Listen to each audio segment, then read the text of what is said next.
আসছো যে? সব আসলো না? না, ও আর এ বাড়িতে কোনোদিনও আসবে না।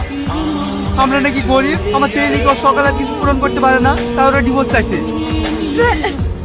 লে ফোন লাগা।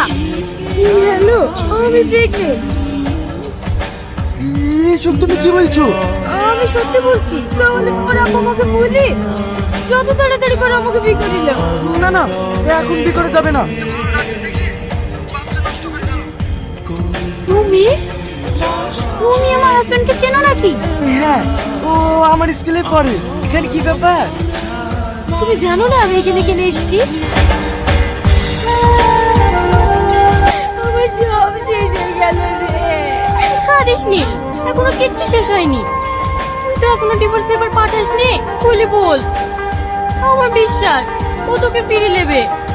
আমার শ্বশুর শাশুড়ি আমাকে মেয়ে থেকে বেশি ভালোবাসতো।